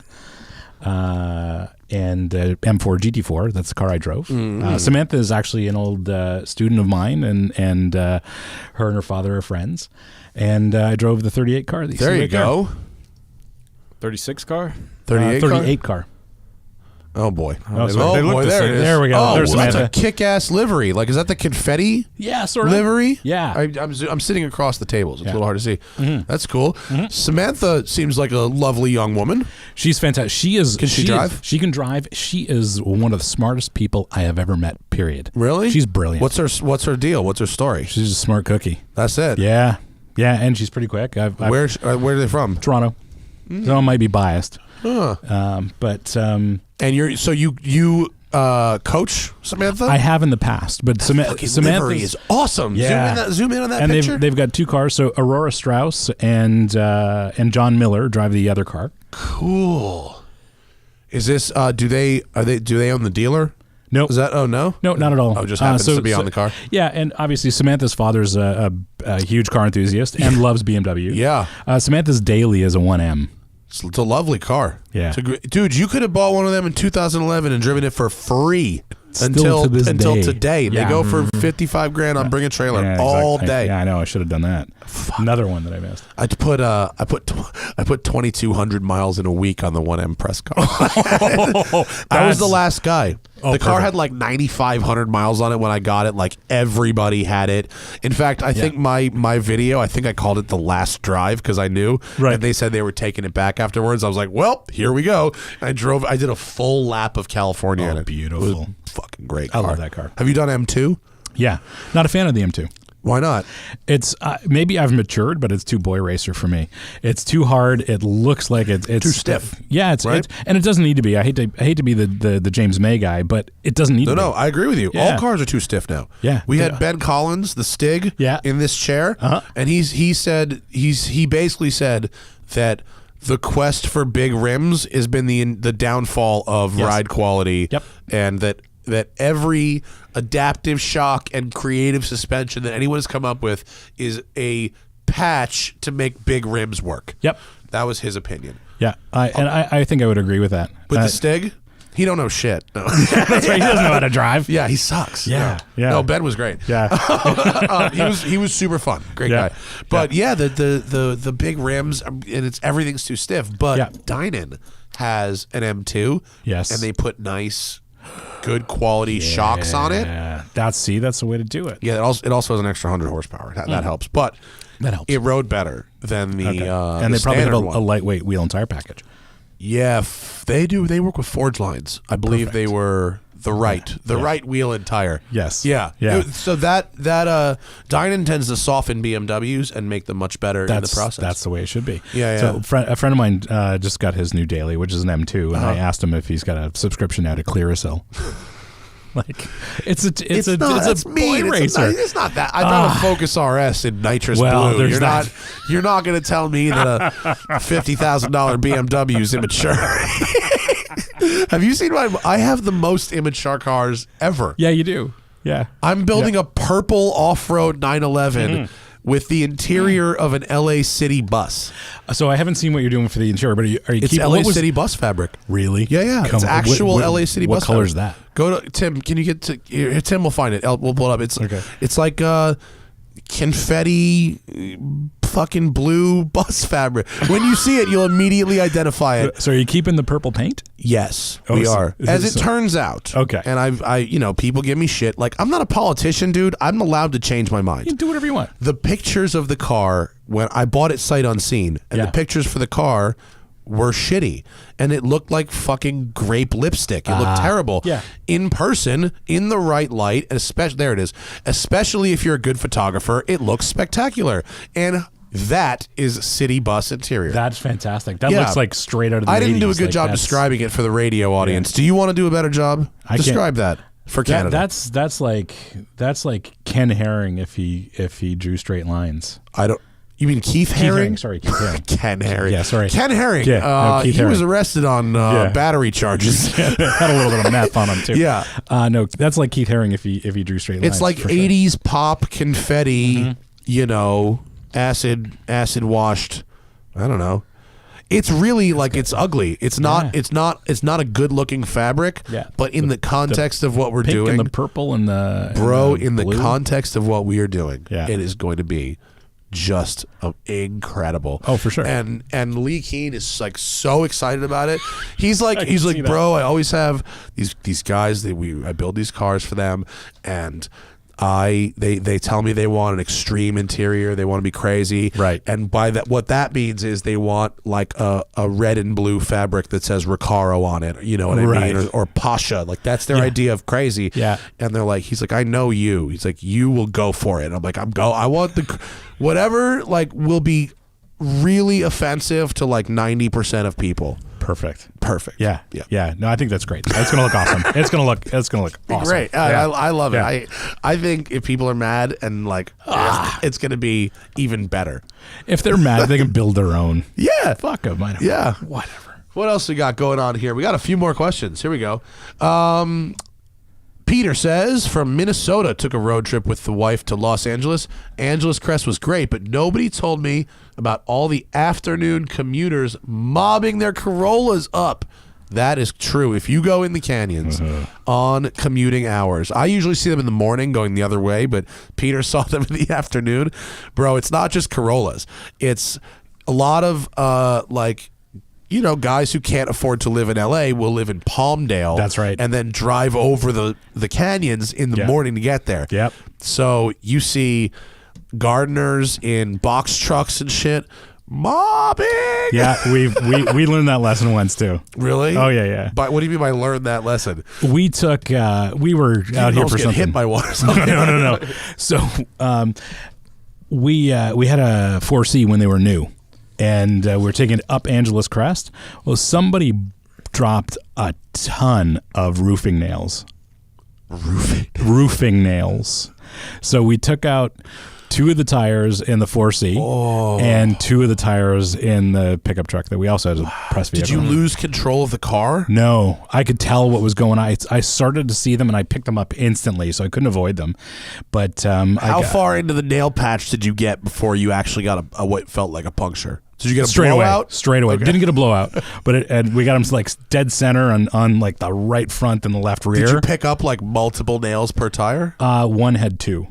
And we had multiple nails in the truck tires as well. It was just a disaster. So we wasted shitty. the entire day. Oh, what a disaster. And we didn't have the day, so we were fucked. And the Alpha folks were very gracious, brought a whole new set of wheels and tires, bolted it on, and we were on our way. Oh my God, that sucks. But that was Angeles Crest, so anything can happen. Anything can happen, and there's no cell service. No. If anything does happen, it usually sucks. Yeah. I had my last Lotus press car, which was actually the Evora 410, the even faster one. There's a faster one? Yeah, the faster one has 10 more horsepower, and it has more carbon fiber. It's a little bit lighter, and it has a little more aggressive tune on it and a louder exhaust. All right. It's quite lovely. Like that. Fundamentally, they're the same. Okay. Fundamentally, they are the same. But if it's the Evora 400 is really meant as an all-the-time sports car. It comes with super sport tires. It has a glass rear hatch, whereas there's a carbon slatted hatch on the other one, that kind of thing. Yeah. And the 410 comes with Cup 2s, and it comes with more track day-ish stuff. But Yep. fundamentally the same. But I got a blowout, and I had to be flatbedded off the top of a mountain. It wasn't anybody's fault. It just fucking happened. Yeah. It sucks. Yeah, man. it happens. But up out in the canyons, man, there's some shit goes down. But you see these commuters that drive the road every day in their 86 Tercel. Yeah, and they carry corner speed. They have momentum. Yes, a they lot do. of momentum. Yes. You got to really. The key is to post up, sort of near to the bottom of a downhill section, and you'll see Max carry. That's right. really, really good. Yeah, some of these Corollas will run out of brakes. at that Oh point my too. God! You'll smell brakes. Yeah. You see some smoking. It's very, very funny. The best time in general, I would say, if you're recreationally driving the canyons, is just after the morning commute. That's right, in the morning. Yeah. Unfortunately, that's a shit. Like between the commuting times is the worst time to shoot video. It is. I know. Hot light. Yeah. Just that it's just yeah, terrible. sun's right up. Yeah. So that we had figured out a shooting order to work around that. I know. You know what I Yeah. mean? Yeah, You we gotta- did the same thing. You gotta Yeah, that's horrible. James, also from Canada. We got. Is that the same James? Oh, it is the same James. It is the same, James. Yeah, yeah. He's up to 5. Yeah. He's upping Five it. loonies. Hey, James. 5 loonies. Doesn't have the exposed shifter of the Exige Sport 350. That is true. Everyone likes an exposed shifter linkage, especially in a spiker. I like. You ever get to drive a spiker Never back in the got day? to drive one of those. Fucking so underappreciated, those cars. Really? They're ragged as hell. They didn't handle for nothing. I'm not surprised. They're super ragged, Yeah. but you know they had that rowdy RS4 engine with an exhaust about 16 inches long. Perfect. You know, So and you know that's it gonna be loud. shot fire. Oh, yeah. And it had this really cool. Tim, get the spiker shift linkage. It has this the greatest shifter linkage. It's just these 2 rods, and they're just get that. Look at that. It's just 2 floating rods. That's so awesome. Isn't that the perfect minimalist shifter? Best shifter in the game for sure. Yep. And you know what's amazing is it's got good feel. It's heavy because it's right? a rod. It's Very not. heavy. It's got a rod linkage. Right. Like it's not a cable linkage. So it's really got like great spikers. These cars. This is how car collecting is just so bizarre. Yeah. Because these cars were showroom poison when they were new. Right. They couldn't move a single one of these things. The second they went out of production, they all went up $100,000. Oh, come on. Yeah, now these cars are like 250, 200.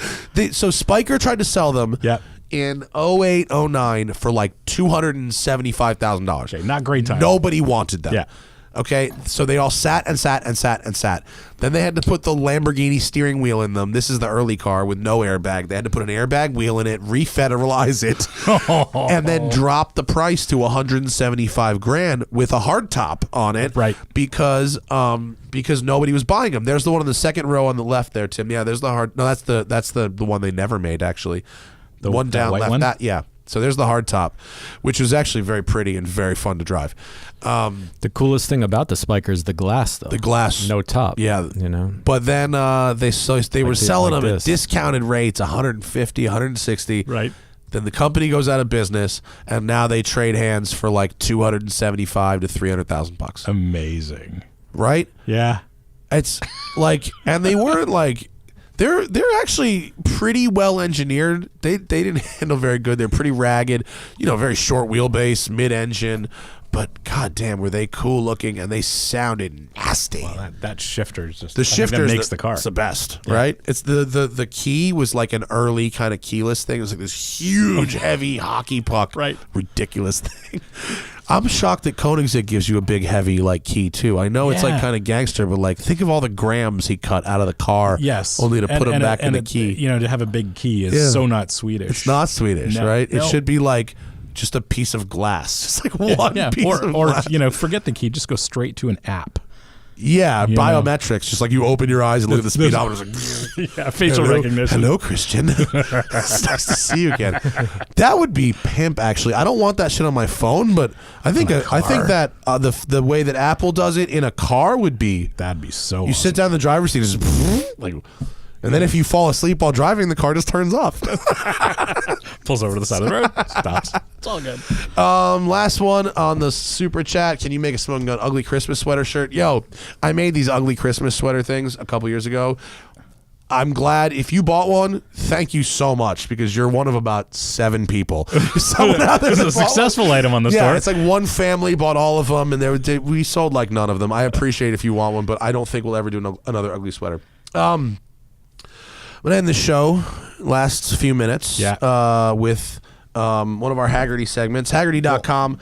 Not only do they do the insurance that you've heard about, they also have an editorial section which has a great newsletter, Haggerty.com/newsletter, with interesting articles about collecting cars.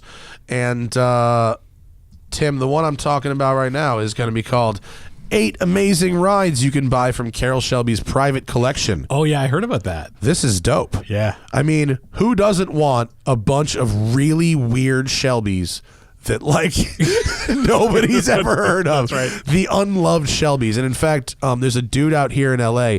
We had him on the show once. We called him Ferrari Tony. His name's Tony Rackley, and he's a local guy who does like restoration and auction prep and transportation stuff like that, like logistics.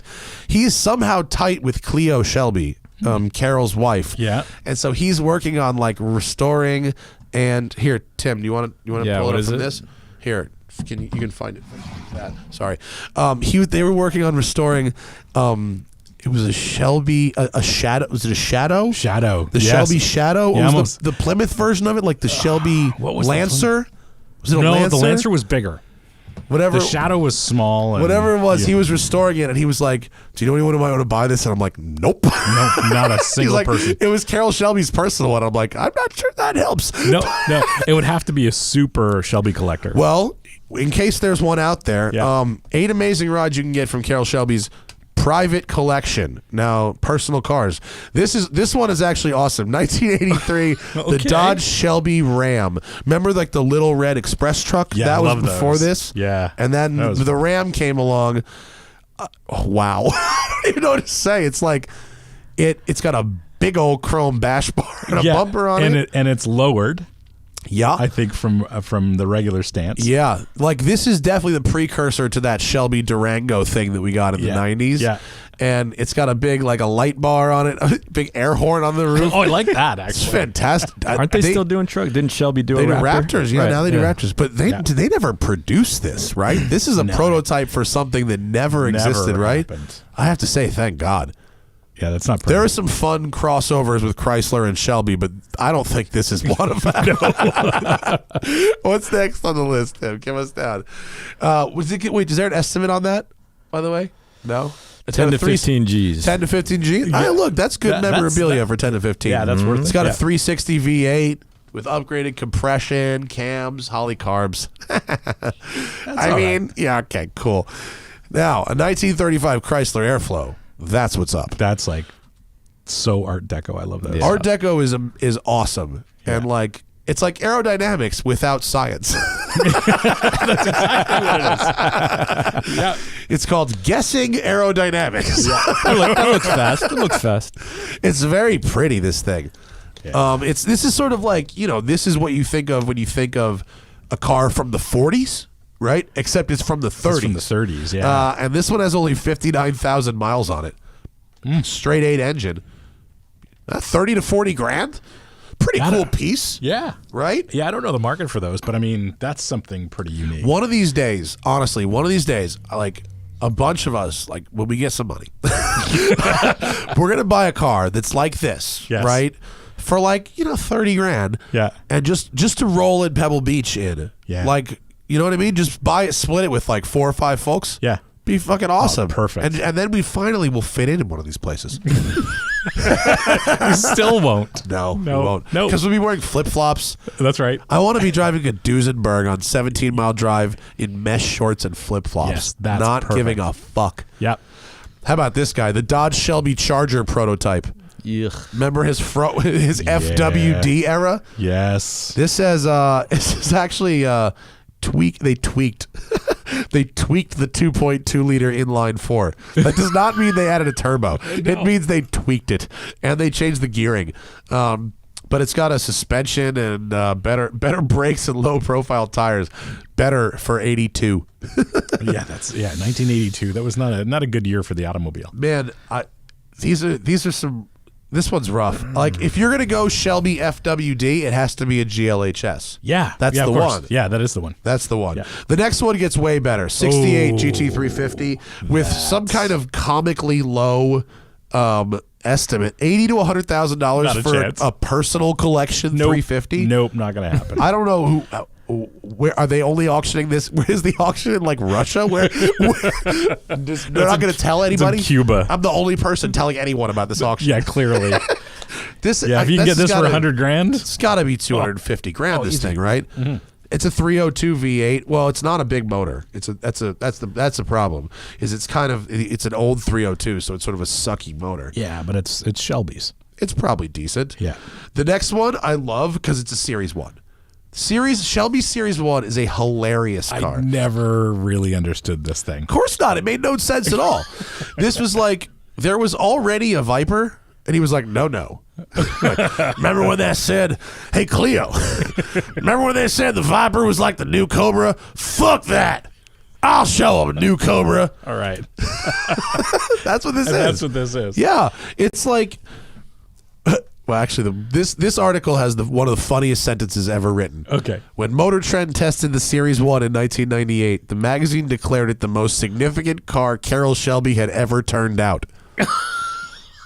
Boy, how do you think? Did they get that right? I love this car. I think it's so 90s and hilarious. They built 249 of them, and it's got the Oldsmobile Aurora V8. Ooh. This one actually has a supercharger on it. 600 horsepower. Nice. And it weighs 2,600 pounds. I bet you it's kind of fun to drive. I bet you there'd be a blast. I bet you it's probably hilarious. I bet it's a death trap. Oh, no doubt. The estimate's 100 to 125. I think that could be money well spent. Yeah, especially if it's straight out of his collection. Oh, I'm sorry for my sniffles. I don't know. I just got some. It's a Miami disease. I brought that Miami AIDS back with me. Yeah. Cleo got the Miami AIDS. So, Carroll Shelby, someone show me some titties. 88 Shelby Dakota prototype. This is like Oh my God! It's a mini truck. It's got a roll bar with lights. It says Shelby in 3 places that I can see from across the table, from across the parking lot. There's probably Shelby in the back as well. Says Shelby everywhere. Yeah. This was when they really just went crazy with the badges, right? I think the Shelby Raptor has like 19 Shelby badges on it, but this thing's only 10 G's. But it's got a V8 in it. You know, you could buy this and convince people it's 80s cool. Like you really. Oh, could. dude! For 10 to 15, you could be the king of Radwood. Oh, that's the dope. Brad Carroll would Shelby's rule personal. Radwood with this. I Yeah. bet it kind of works. Yeah. I mean, it probably like works, right? Yeah, I'm sure it starts every time. And Now we get crazy. okay, Now it gets crazy because it's a Cobra. Now it's a continuation series Cobra, right? But it's Carroll Shelby's continuation Cobra. awesome. Yes. So that makes it real. Yeah. And it has 974 miles on the odometer. They're estimating 100 to 125. Not a I chance. think that's low. Super low. And then the craziest, dopest shit ever. The Shelby Aurora V8 Can-Am car, which is a semi-open wheel. How do you classify this thing? Yeah, I don't think it ever raced, or it was that stillborn Can-Am series that they try to. It was reignite. built as a concept Spec for an racing. upgraded 500 horsepower version that never saw production. It's never seen any action outside of testing at Willow Springs. I mean, that car. Do you think it's sorted? Do you think it'll kill you? No, but I know engineers who could sort it. No problem. What do you do with that? Do you think you could like time attack it? Totally. You could, right? Yeah, I mean, you know what? Unless the geometries, the hard points are a disaster, I bet you could turn that into something that's a lot of fun. That's extremely crazy. I bet it's so fast. It's probably like 1,200 pounds. It's 500 horsepower or something nuts. Yeah. Wow. It's a 97. So do you think it has it's probably manual gearbox, right? Or sequential? It's probably sequential. Wow, given that it's a one-off, no, it's probably a manual. Does it say what the gearbox is there, Tim? No. It does not. Let's. It was you know what? It's probably a mechanical sequential, right? Yeah. That'd be fun. Cool. That's crazy. Yeah. What does that say? $20,000 to $25,000? Come on. I'll buy that for $25,000. I bet you won't even go for that. That's so awesome. I mean, that's the coolest looking thing. What is it? All right, let's say you buy something like that. Yeah. What does it cost to get that in track day ready condition? Another 25, probably, right? Maybe it's probably 10. Think it's so? probably 10. Yeah. And that motor, I mean, you get those a dime a dozen. So It's an Aurora. It's an Aurora. So even if you need to replace it with something else, who cares? L27 Aurora V8. I mean, wouldn't you take out the engine in this, put it on a stand, and put an LS1 in it? Yeah, put an LS in and it it. would be faster. Yeah, it would be. Yeah, right? oh, for sure. And just junkyard LS, right? Yeah. You could even put like a 5.3 LS and it would probably be crazy fast. It would be stupid fast. That is really that could be cool. Really cool. Dude, if you guys are listening, it looks like a formula car where you put bodywork over everything after the front wheels. It's like the nose of an F1 car and then the back half of a prototype race car. It's almost easy to manage because you can adjust the rear wing, but there's no adjustable front arrow on that thing. You're stuck with the front. Yeah, but the front better stick as is. You could fling it. Yeah. If you really wanted to fling it. You know what you would do with this? Goodwood Festival of Speed. You talk to Lord March, you say, hey, I got the coolest for $25,000, you're running Goodwood Festival of Speed in this thing in Carroll Shelby's personal, never built it psycho death machine. Yeah. Fuck yeah, That's dude. the coolest That's thing. the best entry card in a Goodwood ever. In the middle Yes. of the run. Oh, yes. Yeah. You're there. That's awesome. Yeah. For cool things like that and more, Haggerty.com/newsletter. It's about more than just insurance now, folks. Oh my God, I'm so sniffly. We have to end this podcast because if I go another minute without a fucking tissue, I'm gonna die. Plug your book. So we don't have a title yet, but we're going to be done very shortly. It's a book about Rolex 24 winners at Daytona, and their watches. Oh, cool. Yeah, so this is really the first time I'm starting to talk about it publicly, but I'm working on it for a while. Cool. And you've read A Man and His Watch by Matt Hraddick, right? You know what? I got A Man and His Watch at the only bookstore that carried it at the time in early January in Daytona. I couldn't find it anywhere online. It wasn't on any website. Yeah. I got A Man and His Watch at the Barnes & Noble book. across from Daytona. Yeah, he's coming into my other show, my watch podcast. Yeah, Matt's great. Yeah, I've chatted with him on email, and that's I didn't know that A Man and His Watch existed when I had the vision for the book. It's a good book, yeah. And it's, I guess you could think it's a little more distilled, a little bit motorsport, a little bit watch, yeah, and a lot of really cool stories. I like that book a lot. I'm looking forward to yours, Daytona winners and their watches. Yeah, whatever we're going to call it, Daytona winners and their watches. And, I'm about it. Yeah. You'll have to come back on the book tour. That's right. When you do the book tour. Yeah, my wife keeps asking, is there going to be a book tour? I'm like, no, darling, there's not going to be a book tour. Well, when you come back, you do the watch show. Because this, we almost were about to talk about watches, but I had to shut that shit down. No, we don't want to talk about watches. You have to be in the other room to talk about watches. Yes. You can't talk about watches in this room. No, there's a line here. Yeah, we're not going to cross that. We don't cross the red curtain. No. You got to go in Studio B. Yeah, so we'll do that another time. Oh, I look forward to seeing that. I look forward to that. Brian Makse, ladies and gentlemen. It's brianmakse.com. No, it's max.com, but there's nothing there. Oh, okay. Just Instagram? What do you all my prefer? socials are the same. It's all Brian Makse. Yeah, M-A-K-S-E, not M-A-X. Brian, M-A-K-S-E on Instagram. Wheels.ca. Yeah, helping out Wheels.ca with some interesting stuff. Cool. And that's about it. So thanks for having me. Thank you for coming. My pleasure. I hope your Uncle Stan's patience is not worn too thin. Oh, Stan, hopefully- you all right over there, buddy? Oh, yeah. He's doing well. Yeah, he's all right. He's all right. That's All good. right. Oh, And wait. thanks, We got a Robert. couple. Wait, real quick. Thank you for those of you who have donated. I appreciate that.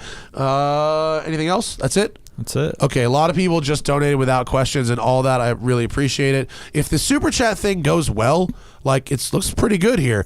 If it starts going really well with the super chat, Yeah. I shit you not, God's honor, I will eliminate advertising. I will. Sure. I'm more than happy to eliminate advertising entirely if the super chat thing makes as much money as the ads bring in now. Yep. I will kick out the ads. I'm more than happy to do it. I'm not greedy, but I just want to see. It's like, does the audience want me to have ads so they don't have to worry about this donation thing and having me ask for money, or would they rather donate money so they don't have to hear ads? And whatever that the answer is, I'd like to know, and I'd like to make the show better. So anyway, That's great. Thank you for interacting with us live and playing along with it. Brian, I appreciate you stopping by. Thanks for having me. Thank you all for doing the thing. Why am I still thanking people? Let's get the fuck out of here. let's roll. I need a tissue. Good day.